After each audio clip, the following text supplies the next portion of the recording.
This channel does not promote any violent, harmful, or illegal activities. All content provided by this channel is meant for an educational purpose only.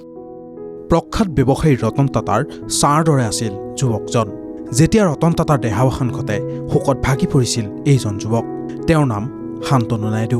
Ratan টাটাৰ বিয়োগত শোকত ভাগি পৰা শান্তনুক দেখি সকলোৱে অনুভৱ কৰিছিল আপোনজনক হেৰুওৱাৰ দুখ কিমান গভীৰ। এতিয়া পুনৰ শান্তনু নাইডু টাটাৰ সান্নিধ্যলৈ আহিছে। টাটা মটৰ্ছৰ জেনেৰেল মেনেজাৰ হিচাপে নিযুক্তি দিয়া হৈছে শান্তনুক। লগতে ষ্ট্ৰেটেজিক ইনিচিয়েটিভৰো মুৰব্বী নিযুক্ত কৰা হৈছে তেওঁ। টাটা মটৰ্ছৰ শীৰ্ষ পদত অধিষ্ঠিত হৈ এটা আৱেগিক পোষ্ট কৰে শান্তনুৱে।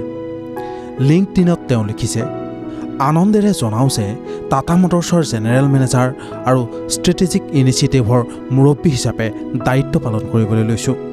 মোৰ মনত আছে, মোৰ দেউতাই যেতিয়া বগা চাৰ্ট আৰু নীলা পেণ্ট পিন্ধি টাটা মটৰ্ছৰ প্লাণ্টৰ পৰা খোজকাঢ়ি ঘৰলৈ আহে, মই খিৰিকীৰ কাষত ৰৈ অপেক্ষা কৰিছিলোঁ। সেই বৃত্ত সম্পূৰ্ণ হ'ল। 2014 চনত সাবিত্ৰীবাই ফুলে পুনে ইউনিভাৰ্চিটিৰ পৰা ইঞ্জিনিয়াৰিং ডিগ্ৰী গ্ৰহণ কৰিছিল শান্তনুৱে। তাৰ পাছত 2016 চনত কৰ্ণেল ইউনিভাৰ্চিটিৰ পৰা তেওঁ MBA কৰে। সেই সময়তে তেওঁৰ দেখা হৈছিল ৰতন টাটাৰ সৈতে। 2014 চনত শান্তনুৱে উদ্ভাৱন কৰিছিল বাটৰ কুকুৰবোৰক দুৰ্ঘটনাৰ পৰা ৰক্ষা কৰাৰ এক বিশেষ কৌশল। ৰতন টাটাৰ চকুত পৰিছিল সেই কৌশল। প্ৰথম সাক্ষাতৰ পৰাই দুয়োজনৰ মাজত গঢ়ি উঠে বন্ধুত্ব। শান্তনু যিদৰে ৰতন টাটাৰ কথা বতৰা আৰু ব্যৱহাৰত মুগ্ধ হৈছিল, ৰতন টাটাও শান্তনুৰ চিন্তাধাৰা আৰু ভৱিষ্যত পৰিকল্পনাৰ প্ৰতি আকৰ্ষিত হৈছিল। দুয়োজনৰে আছিল কুকুৰৰ প্ৰতি অগাধ প্ৰেম। এইদৰেই শান্তনু ৰতন টাটাৰ সৈতে ঘনিষ্ঠ হৈ পৰে। 2018 চনত ৰতন টাটাৰ সহকাৰী হিচাপে তেওঁ কাম আৰম্ভ কৰে। ৰতন টাটাক শান্তনুৱে মৰমতে মাতিছিল লাইট হাউচ।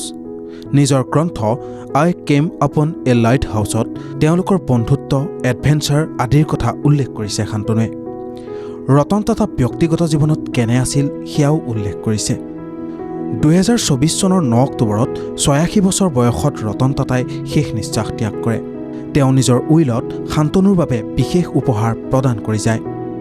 2021 বৰ্ষত ৰতন টাটা আৰু শান্তনুৰ যৌথ উদ্যোগত প্ৰতিষ্ঠা কৰা গুডভেলৰ পৰা নিজৰ স্বত্বাধিকাৰ পৰিহাৰ কৰে ৰতন টাটাই। লগতে মাফ কৰা হয় শান্তনুৱে অধ্যয়নৰ বাবে লোৱা সমস্ত ঋণ। News desk report, TV9 Assam digital.